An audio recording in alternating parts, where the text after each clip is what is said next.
we have the teams on the right sides. We have XTREM with a 1-0 lead in the current thing. We have two Kremlins coming in for Enulf. We have a Thunder and a Kremlin coming in for XTREM. Cruisers, standard kind of setup of two Des Moines.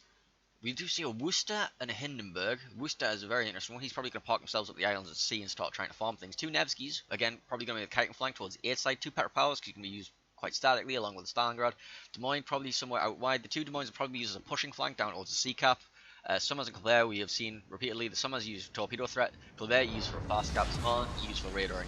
Action stations. Smalland has come into its own in this tournament, as we keep seeing it in every single game. It's great. Apart from when you bring 7 Russians.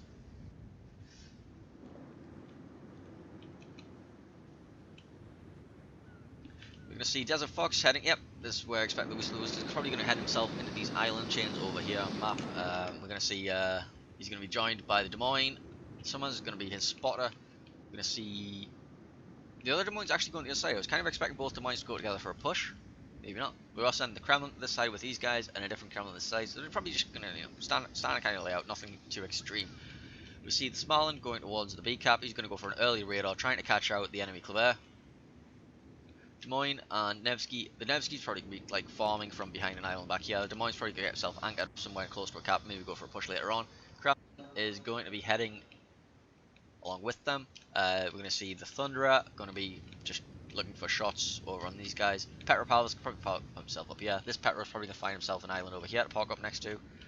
We're going to see the Nevsky holding back, just trying to farm. So let's have a look at this Smalland and Colbert as we're about to see something happen between these two most likely. We're going to see probably torpedoes getting dropped towards that island. This is usually expected.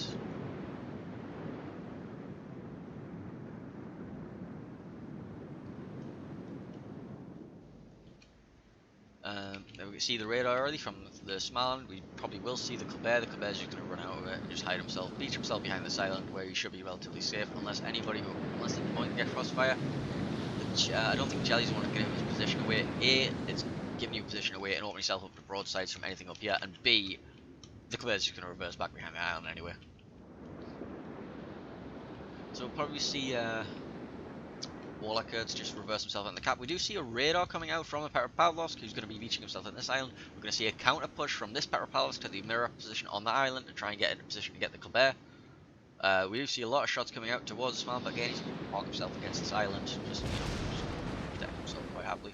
We do see shots coming out with HE going to be going towards the Stalingrad here. The Stalingrad is presenting his broadside to this composition, but there's nothing really that can punish it. The Des Moines not in range. The Kremlin I don't think has a nice enough angle, and the Worcester definitely can't penetrate at that angle with AP. Not at that range anyway. You can see Jelly the Dankfish pushing himself up towards this island chain. He's taking a very aggressive route in. Like, usually you would send it around slowly. Looks like he's going to cut straight across and take the aggressive route just to try and get to this island as rapidly as possible, hold down this flank, eventually partially push up to use this island as something to fire across. We do see the Worcester opening up, trying to farm down the Kremlin as much as possible. He has been provided a smoke screen by his Summers. We're going to see torpedoes coming out as well, trying to predict where they're going to be dodging and weaving to get away from the endless rain of fire from the Worcester. Meanwhile, back at the B cap, we do see the Petropavlovsk both mirroring each other, and they're going to be hiding each other, just locking each other in down in general. Des Moines is making a very aggressive play towards this island. If he makes it here, then he can pretty much anchor this entire flank. It doesn't look like they're in a position to punish him for it, so he should be able to get himself in there quite well. Petropavlovsk will probably be making the same kind of move eventually of his own, and again there'll be nothing here to punish him for as he tries to make a play to get in there. The only thing that could possibly punish him is this Petro, and he doesn't have any sort of vision on him right now. Sorry, the stealth radar. Yeah, he's just oh, we do see the Des Moines managed to get himself spotted. The Petropavlovsk is the only thing that has really nice angle on him. So the Des Moines probably going to have to go bow in here and then reverse himself. And that's not going to be the way he's going to be turned. He's going to be wanting to face his guns out this way so he can get everything that's coming in that way. But instead he's going to have to, like, you know, stay bow in or take big broadside salvos like that. You are showing far too much angle to the enemy Petropavlovsk right now. So he's going to turn in, beach, and then he's going to have to reverse himself around here. And he's not going to be facing the way he wants to. He's going to be wanting to face himself. So that he can prevent a rush out there. Instead he's only going to have 50% of his, like, one of his guns instead of 2 of his guns fighting there. It's 50% decrease in DPM. He is, however, going to be sitting here trading with the Petro instead for a while, but that does mean that he needs to be covered by this Kremlin to stop this Petro rushing him from behind. So you do see the Mirror Petropavlovsk position himself into this cap as well.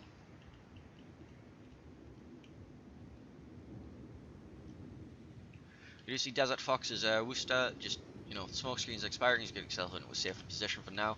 We did take the C cap while all this was happening, and the B cap did get flipped in favour of the red team of XTREM.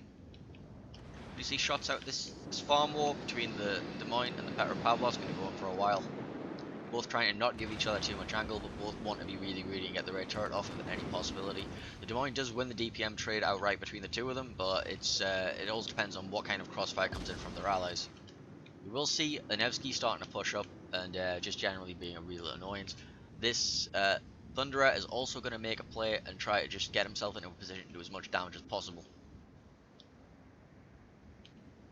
Summers sent torps, didn't hit anything. Kremlin going to be forcing himself up here. He's going to be trying to assist Jelly to tank this. Jelly does take a nasty shot from the Kremlin. He's going to be reversing himself back here, realizing his mistake. And we're going to see just these two Des Moines. Oof. Both Des Moines is getting cross-shotted to bits. They're going to sit here and they're going to want to trade with each other, but they're both going to be focused down by everything else on the way. These two are the linchpins of this flank. If you can kill the opposing Des Moines, you can take this flank. You can push up with impunity. So what's going to happen now is the Enough Kremlin and the Kremlin from XTREM are both going to want to get rid of the countering Des Moines by getting shots over the opposing islands. We do see this Petropavlovsk is slowly being burned down, but we also see equally this Petropavlovsk being burned down. This one's going down slightly faster though. He is being much more heavily focused by it. This Des Moines has a lovely angle over the top of that island.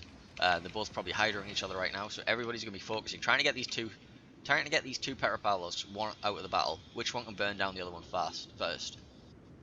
Which is exactly what's happening with the two Des Moines. So we see, we have the two linchpins here. We have the Des Moines on that flank and the two Petros on this flank.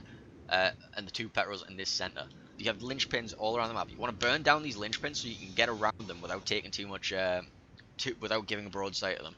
This Petropavlovsk is going to be the first one to go down, which means that they're going to be able to make a play through the center to get broadsides if they want to. This Petro has now got impunity, like he can push out if he wants to. He doesn't at the minute, he wants to reverse, but they have eliminated radar control over this cap, so they should have this safely for a while, which means the Colbert is freed up to go try and engage the Small if he wants to, just to try and deny this cap. We do have a Worcester in support of it, so the Summers can, Worcester can like make a dent in him. You send the Summers up, he gets himself spotted, the Smaland radars, and the Worcester opens up. If the Smaland tries to shoot back. If he doesn't, you call for the counter radar spots the Smaland, and then the combined DPM of both the Summers and the Worcester will unleash upon him, and that should hopefully kill him. We do, however, see that this Kremlin is pushed very far forward and is now being the focus while they can't get shots onto the Des Moines. This Des Moines is retreated to a safe distance. He doesn't really want to make that play anymore, not knowing that there's Nevsky there. I'll just farm him in this Kremlin too. But he's retreated to a distance where he can't actually get shots on anything. Meanwhile, his Kremlin is being currently focused down.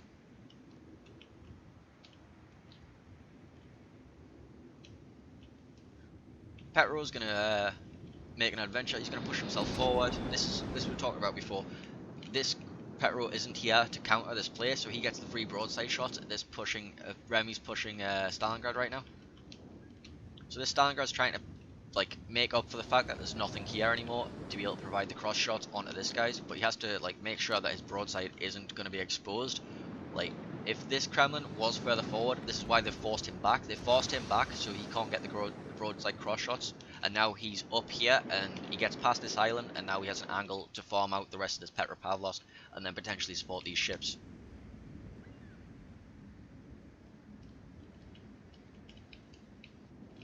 Meanwhile, the Des Moines hanging around on the edge of the island. He knows that he can win this DPM trade with the Nevsky as long as he, you know, gets in a range run properly. We do see the Stalingrad go down from Remy. That was not expected. That was not expected. So he was killed by, I don't know who he was killed by. He was killed by Kaufman. So he was killed by that Petro. They knew he was there. There must have been some sort of crossfire happening from over there, because he wasn't given that much angle to him, so someone else must be doing the majority of the damage. Thunder has got himself very overexposed. I think he tried to make a play to take out the Des Moines and just wasn't expecting to see the Kremlin here. He is going to get the Hindenburg to go with him. there goes the Hindenburg, but he is still going to be farmed down by the combination of this Petro, the Colbert, and the Kremlin. And then that's going to leave the Petropavlovsk here in a nasty crossfire between the Kremlin and the Petropavlovsk too. And if this Des Moines pushes round, which he has forced this Nevsky back, Nevsky's going to lose vision. The Des Moines can push around with impunity and take out the Petropavlovsk broadside here. So that's a bad series of mistakes from XTREM. We go back to this side, the Kremlin is being farmed down from XTREM as well. We have the Summers, the Worcester, the Kremlin, the Summer spot, the Worcester farming, the Kremlin just farming, and then Des Moines getting the cross-shell farming as well. We see this Des Moines is currently unspotted because he's using this ridge to his advantage, and he's farming up this Kremlin, but he can't get that Kremlin dead anywhere near as quickly as his allied one is dead. This Nevsky and this Des Moines, they no longer do have any vision on this Kremlin. There's nothing here to spot it, so they are just waiting to be pushed now. They need to start making an escape. Meanwhile, on the other side of the map, Kaufman does kill another Petropavlovsk. Wow.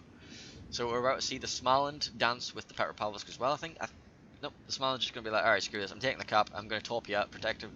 Maybe get some torps on the Kleber if he's lucky, but he needs to get out of here now. You cannot win that fight with both the Petro and the Colbert there, and the crossfires.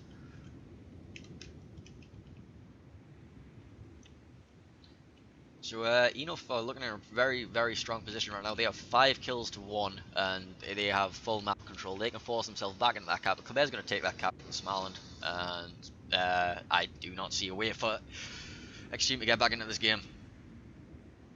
So I'll go to a 1-1, and we might have to... I kind of want to watch this game. Let me just go quickly I want to watch the game 3 of this. Let me go double check what time our last game is starting and whether we can cast the third game of this or not.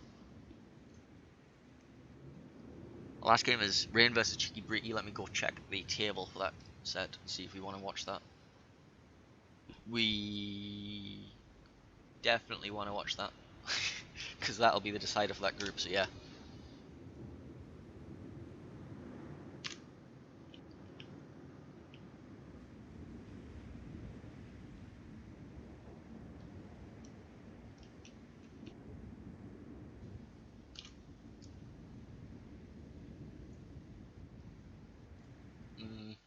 We're gonna have to make a decision, lads. Well, this game might go. The game might go quick.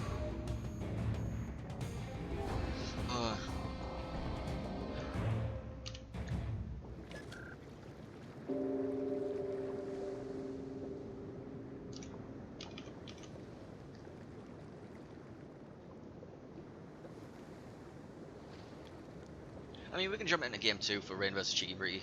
So we'll watch the end of this series, and then we'll jump into game 2 of Rain vs Cheeky Breeky.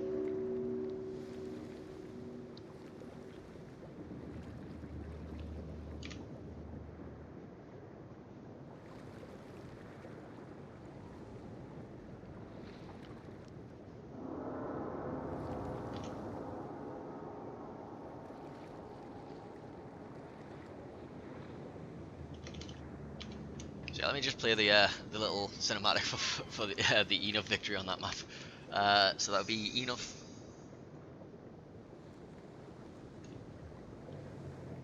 Enough won that map, and that'll be 1-1.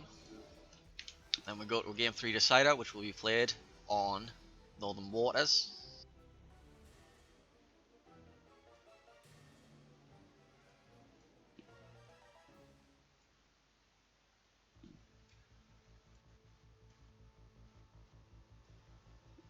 We'll play the map intro video for Northern Waters while we're, getting themselves all prepared for this. In the southern Arctic Ocean lies an archipelago of Caledonian granite. Frigid and foreboding, these frozen rocks and sparse fauna will shortly become unwilling witnesses to the rigours of naval combat. This is Northern Waters. Northern Waters is a 42 by 42 kilometre domination style map with 3 cap points running in a line from west to east. The Alpha cap is on the left, Bravo is in the centre, and Charlie is on the right. Capture Area Alpha is isolated from the map centre by 2 large islands along the eastern edge. These islands provide limited cover for radar cruisers who may want to deploy nearby, while a narrow channel connects the cap to the middle of the map. In the centre, Cap Bravo contains hard cover in the centre for intrepid destroyer captains hoping to secure control. Just like the Alpha Cap though, there are islands along the eastern edge that provide at least some cover for radar cruisers to defend from.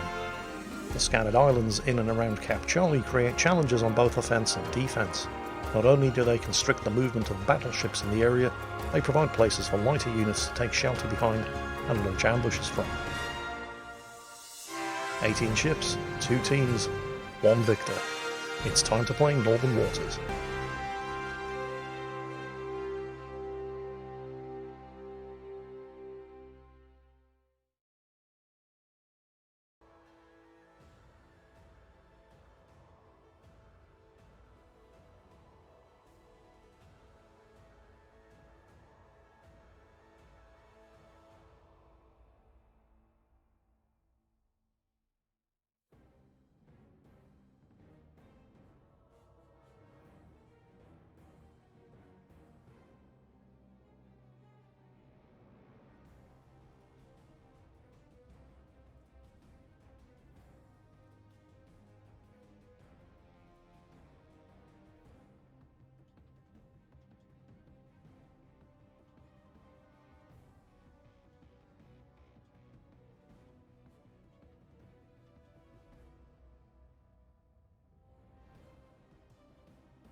I've been talking muted again.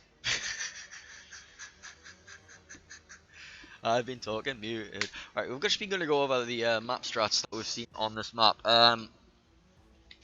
Usually we've seen a lot of play down towards the 1-2 line. A lot of cruisers being forced up there. Des Moines, Petros, Stalingrad's just trying to get control of the Alpha Cap. We've seen some really weird compositions involving full Russian. I don't think we're going to see full Russian from one of these teams. It doesn't seem like their flavour. Possibly see some, quick in and outs with Kleber's into the B Cap, maybe small ones. Generally, we'll probably won't see much in the way of pushing at the C flank. It'll just be mostly like plays towards the A flank, just see who can force it up fastest. So we're going to cast this game, and then we're going to hopefully jump into the last scheduled game of the day. So we're just waiting for all the players to ready up, and we'll get into game 3 of the series.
Just sitting here waiting for the players to get in.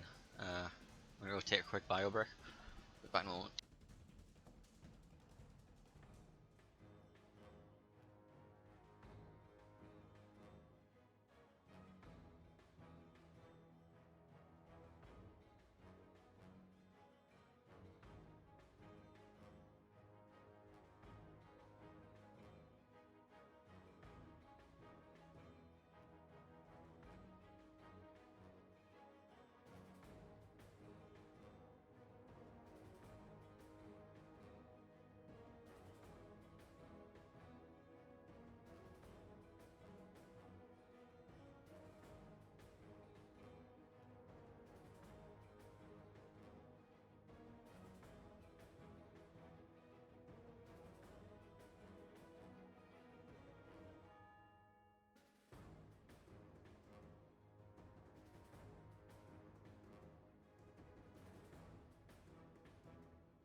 Sorry, we're just asking to hold for the next game, because Flammy wants to join and cast this as well, apparently.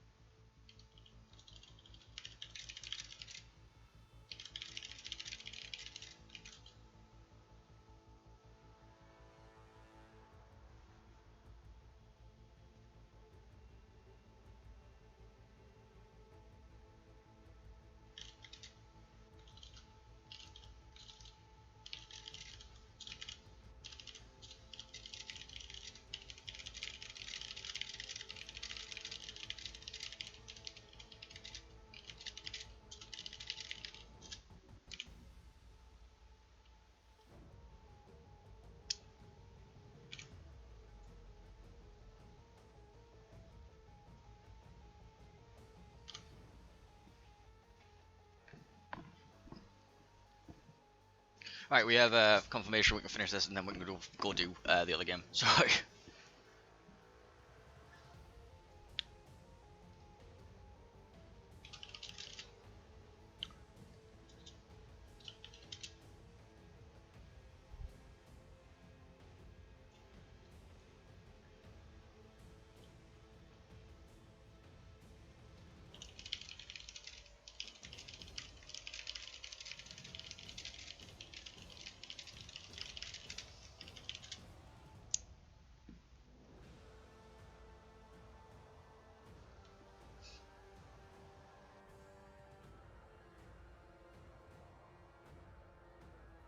Alright, both teams are readying up.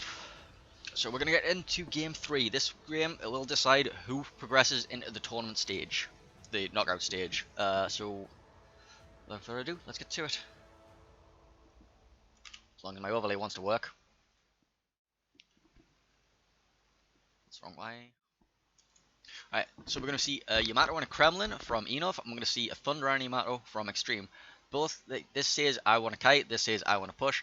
Des Moines, Hindenburg, Venezia, Moskva, Stalingrad, very static cruisers, very kitey cruisers. And then a Summers and a Smalin, you can use the Smalin for the radar, you can use the Summers for the torpedo threat. And then on the other flank, we're going to see like a standard, relatively tanky. We're going to see a relatively standard, very kitey, very tanky game. You're going to be seeing people probably get forced down here with their static cruisers, you know, gonna YOLO down this, try and get control over this island. Same again, control over these positions, control over this island, this island, this island, and probably this island, just to try and get radar capital threat over all of these capture points. So see, who is deploying where? We're gonna see the Venezia going for the kiting flank. He's gonna be joined by the Smaland. He's gonna be joined by the Moskva, potentially putting himself into this slot. Kremlin taking a hard turn that way. This means Yamato's probably going to be positioning himself over here, and then we're going to see the Hindenburg probably kiting himself up here, just going to farm anything that tries to push into him with Des Moines and Stalingrad. Stalingrad's probably going to anchor himself over here, eventually start pushing around there. Des Moines probably going to get forced down here. On the other side, someone's going to be the torpedo threat, probably smoking up Jelly the Vanquish to give him an easy access route into this island, or just a smoke screen to farm from here. Moskva probably going to be anchoring down here, trying to get enough spam onto these ships. We're going to see the Smalin's going to make a play on this cap. Yamato going to be sat back here, holding as much back as he possibly can. Then we're going to see the Thunderer, the Nevsky, the Petro, and the Stalingrad just trying to burn anything that comes into here. So the Smalin's going to make an early play, try to get himself into that cap. Meanwhile, this Smalin's going to make an early play, get himself in this cap. And then we'll see how many radars they both eat on the way.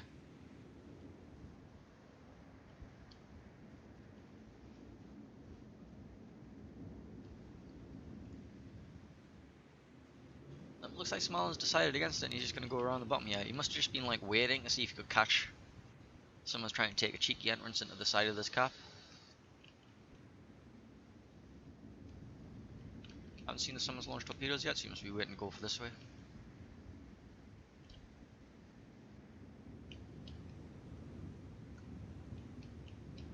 Torpedoes expectantly trying to like predict where the Smalin is going to be, trying to catch him over here. Not going to catch anything.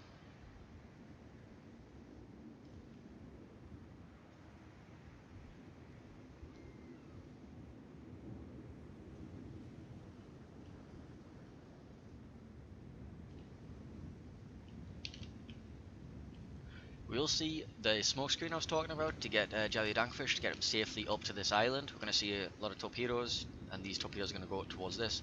But Jelly will be running Hydro, get himself up into this island as much as possible. Might see the same mirroring as a smoke screen for Desert Fox to get himself in the same island, or he might just be taking a much safer approach. Either way, if this means that Jelly might be able to get himself slightly further forward and be able to get some shots into this Des Moines and then reverse back into position, like get some really cheap shots. Now we're gonna see the same thing. Now the important question: which one of these Des Moines is going to be able to radar the enemy Summers? And if they both do that, who is going to like get the most amount of damage on them? Torpedoes might be a minor pain in the ass for a Mr. Yamato. Will be a minor pain in the ass for a Mr. Yamato.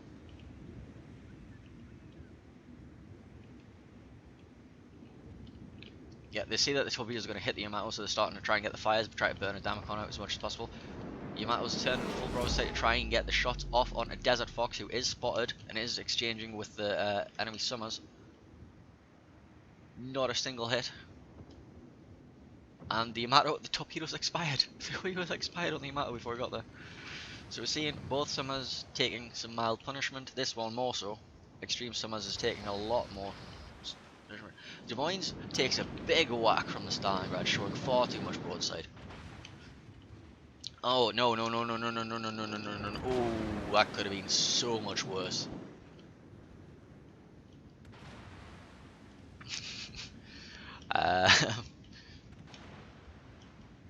Right, we see the Des Moines parked up behind this island now, and then this Des Moines is going to be doing the same thing. They will end up hydroing each other. It depends. If he's running hydro already, like, there will be extra shots coming in from this Yamato onto this Des Moines as soon as they get in each other's hydro range. Nope, nothing. Nope, yes. Do you see crossfire coming in? Also still see shots coming out on the Des Moines. So yeah, again, linchpins. These two Des Moines are the linchpins of this. Usually, you cannot bound tank a Yamato, Mr. Des Moines. He is showing full broadside to anything that wants to, like, you know, if this Stalingrad doesn't have the range, and I don't think the Thunderer does either. Which means, like, the Thunderer is far too far away. If the Thunderer was like here, that he could be getting shots on this Des Moines broadside. Jelly is gonna do some fancy footwork. He needs to be very careful with his fancy footwork because there is a Kremlin lying in wait. The Kremlin can push forward and force this Des Moines out and to his death. Yamato, not so much. Yamato, if he tries to push, he will expose his cheek and he will get citadelled to the ever-loving crap by the Des Moines at point-blank range. So we're just seeing a lot of trading over here at the minute. Like a lot of trading. This Des Moines Jelly might just be get left in the lurch. He's being pushed by the Hindenburg, the Stalingrad, and the Kremlin, along with counter Des Moines, whereas this team only has the Moskva and the Yamato for support, because they're all focused over here, and they're not really doing much with the focus over here. They have 1, 2, 3, 4 ships, and they don't have the cap. The Smalins are both ready to trade. This Yamato is in a bit of a vulnerable position for Smalin torpedoes, but he's not interested. Just not interested. He's going to torpedo towards the enemy Smalin, get himself into the cap, and then use this escape route if he needs to. B is currently controlled by Extreme, so those points are just going to take. Nobody's going to contest that for a while. The Summers is getting himself radared. This is the thing. This is why you have the Des Moines there, so you can radar that cap, so you can punish anything that comes into this cap. We also see the Summers is just going to smoke up and farm himself, so the Des Moines doesn't even have to push out and make a risk. He can just, like, you know, pop his own radar and then fire off, get him out, force him out. Full duration of the radar. All the ships on the map that can shoot him are going to shoot him. See the Moskva is starting to trade with Des Moines, try and whittle him down, get some good shots in as well. This Kremlin is going to start slowly forcing his way down here to try and dislodge this Des Moines. Meanwhile, we see this Smalin is taking big hits. He's very low right now. He will be able to heal some of this back, but not. He has lost his engine, but I think he's out of the danger zone just for now. But that means that Smalin can come and try and hunt him down a bit, because the only things that can protect him are the Moskva, who doesn't have shots, but he can radar for the Venezia. So he just needs to keep the Venezia. He needs to know where the Venezia is, use an island, and then try to. Oh, there's the radar now. There's counter radar. Let's see if this Venezia has shots towards this Smalin. No, he's not interested. go for the shots on this guy instead. So back over to this cluster. We see Desert Fox is going to be sat here trading with the Moskva, and the Kremlin is also going to join in on that. Just slowly working their way down towards this crucial Des Moines linchpin, trying to get him eliminated. This Summers is going to get himself back in the cap, and this Summers is just going to dump some tops, maybe try to catch him, and now he's going to make a play towards the B cap. He knows, actually, no, he already has the B cap. I'm not sure what he's doing. Oh, what up? Alright, we'll see what he does.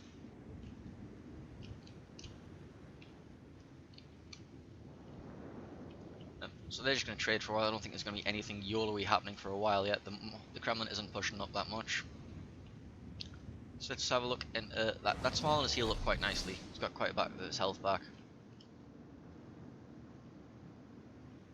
Those torpedoes didn't catch anything. You see a slow trade. We now see the Yamato has gone all the way to the map border, which means he might be thinking about trying to make a push on the Des Moines himself, or at least just like sitting there to trade with the Kremlin. I'm not sure what the Summers is doing here. He's been there for a while as well. Maybe he was thinking about trying to get some torpedo angles on the Moskva or something.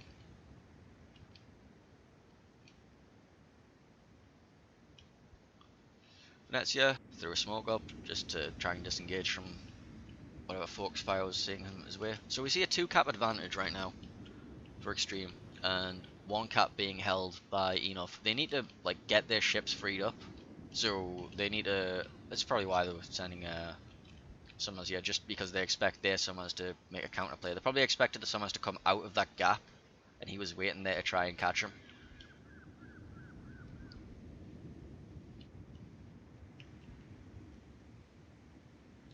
We do see a radar from that Des Moines. They are going to get intelligence on this Des Moines and whatever else is pushing.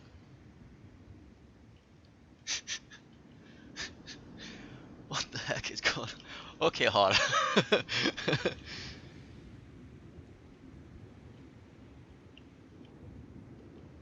So Jelly's surprisingly not getting farmed as much as I thought. I thought like there'd be a lot more attention on him from the Yamato across the map, and as I say that, here comes the attention from the Yamato across the map. Ouch. It's almost as if like it's like speak of the devil and she will arrive. We do see counter shots from the Yamato going on this Stalingrad, but I don't think he's gonna be too worried about that. Oh, you missed a Stalingrad. Da. Again, this linchpin, they have their Des Moines in the cap. You've just abandoned Jelly, and you're denying the push for now, but you don't have anything to try and get that cap. So you need. Oh, you don't need the cap. You have these 2 caps. I keep forgetting on this. Me smart. Me smart. Summers going to be dumping torpedoes towards the enemy Summers in the Stalingrad. Counter torpedoes from this Extreme Summers towards the enemy Stalingrad up there. Just going to be little pitch warfare over the B cap. We do see a radar coming out from the Moskva. It is going to find the Smarland, and the Venezia is not really in a position to punish him. I mean, we'll see. We'll have a look.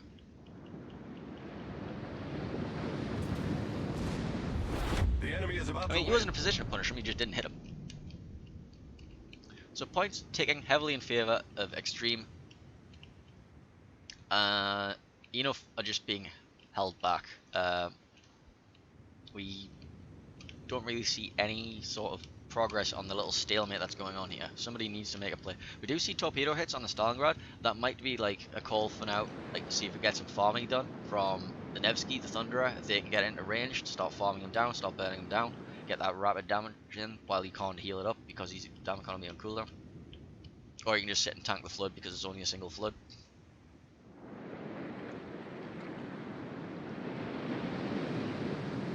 He's still flooding.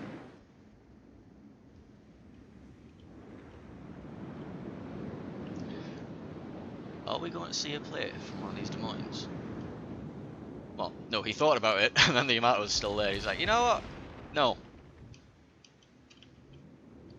We do see Enough contesting this cap back.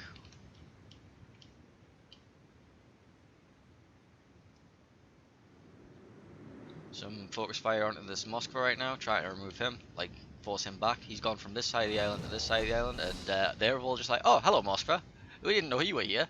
Let me just farm you. Let all of us just farm you repeatedly, rapidly.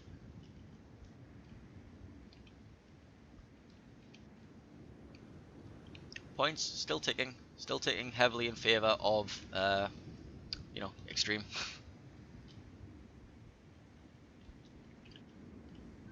So enough need to make a play. Let's get that third cap before the time starts catching up with them. Torpedoes. Yeah, he's fine. The Stalingrad is being formed. We do see a radar coming out of. Oh wow, I've missed this. Hello. Remember when we were talking about the Kremlin? There's the Kremlin. We're gonna go for the ram. Jelly. Nope. So yeah, this is what we were talking about earlier, about using the Kremlin to force the Des Moines out of there. Once the Kremlin's there, there's nothing that Des Moines can do, and the Yamato, like, isn't a good enough counter. The only thing you could do is you could ram the Yamato into the Kremlin and force a trade. That's the only choice you have in that situation. This is why I don't really like the Yamato as on this flank. I would much prefer an Ohio or a Kremlin just so you can force the Des Moines out from behind this island. Well, that's a dead jelly. That has affected the scores as well. If the scores stay this way right now, if the caps stay this way, win. So they need to like start making something happen right now. This Yamato is going to start getting farmed down. This Kremlin's going to start charging towards him. And the Kremlin's going to be like, you know what, Mist? I'm going to get your cheek. Come here. I will win this drive-by without question. He has to worry about Remy LeBeau and his Stalingrad and the Thunderer, but that's about it. Yeah, the Moskva's not going to really do that much power onto him. This Yamato is being very rapidly burned down by the combination of the Hindenburg and the Des Moines using the Kremlin to spot for them. The Yamato's going to pop a spotter plate and try and get vision onto the Des Moines to try and get some shots onto him. I think he's expecting himself to burn down. He has just popped a Damacon. The Moskva's just like, you know what? You're on your own there, mate. They need to push out together if they're going to do this, whatever they're going to do. We're just going to leave the Moskva there to burn immediately afterwards.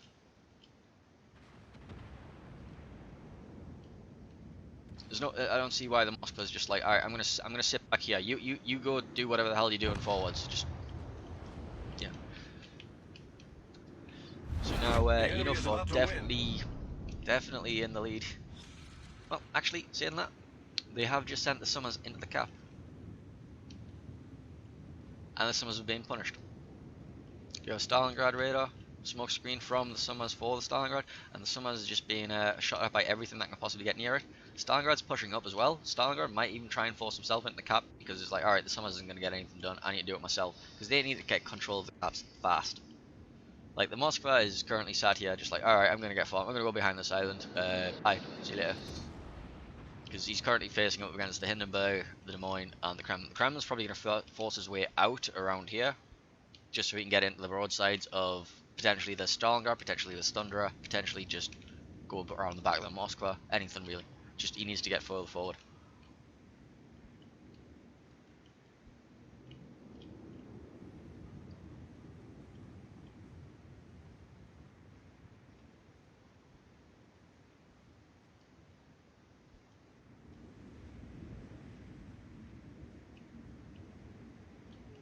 It's an interesting little torpedo angle. The Moskva is going to radar, and the Moskva is going to catch the Småland, but he's got AP loaded, so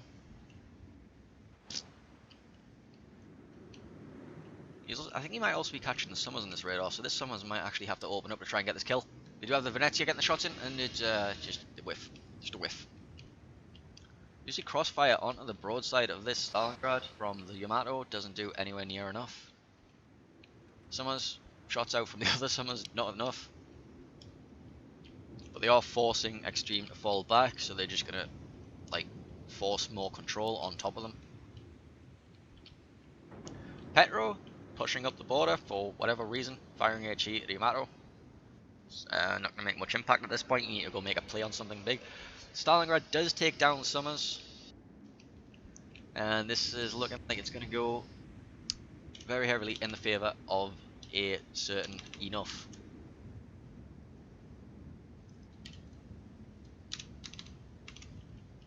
Unless something miraculous happens right now. Go on, show me a miracle. Rami LeBeau might get burned down. Either way, the game's going to end in 9 seconds unless a miracle happens. Go on, miracle dev strike somebody.